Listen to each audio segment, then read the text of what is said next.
This is Andy Staples for SI.com. I'm here with your American Athletic Conference preview. Who's that? That's what they call the Big East now. The American Athletic Conference, better known as the American. So I'm going to give you 3 keys to the first season of football in the American. We'll start out by talking about a team for whom it's the last season of football in the American/Big East. Louisville's headed to the ACC in 2014, but one more year with Rutgers, UConn, all those guys. Louisville has a great team coming back. This is the team you last saw thrashing Florida in the Sugar Bowl. Charlie Strong flirted with the Tennessee job, came back. Teddy Bridgewater, maybe the best quarterback in the country. Probably the one the NFL scouts like the best. They have Michael Dyer, who was the offensive MVP of the BCS title game after the 2010 season when he played for Auburn.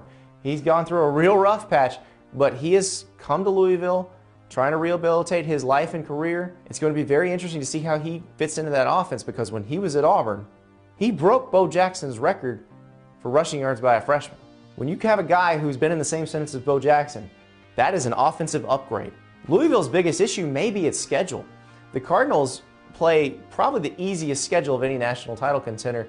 I mean, their toughest out-of-conference games, Kentucky and Ohio U. If they slip, they're done. They cannot lose a game because people are going to say your schedule's too weak, you don't stand a chance otherwise. So you got to go undefeated if you're Louisville. Who can beat Louisville? Well, Rutgers has to go to Louisville. They've got Gary Nova coming back at quarterback, but they're breaking in 6 new starters on each side of the ball. Central Florida, one of the new guys, has to go to Louisville. The one that may be tricky, December 5th at Cincinnati. Tommy Tuberville is leading Cincinnati right now, and Charlie Strong knows a thing or two about facing Tommy Tuberville when he's an underdog. In 2006 and 2007, Strong was on the Florida staff that lost to Tuberville's Auburn team twice, when Florida probably had the better team both times. Don't be shocked if that becomes the biggest game in the first year of the American before everybody moves on to their new leagues. Louisville headed to the ACC, Rutgers headed to the Big Ten, and some new teams come in next year.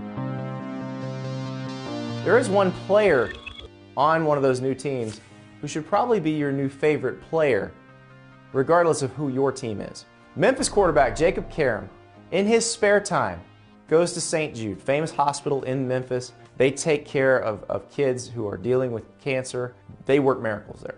Well, what Jacob Karam does is, doesn't tell anybody who he is. People found out much later about this. Comes in, sits down at the piano, and just starts playing. There's a clip on YouTube of him playing for a little girl. It will break your heart, put a tear in your eye, and it will make him probably your new favorite player. So as you watch the American this year, keep a special eye on him. For SI.com, I'm Andy Staples.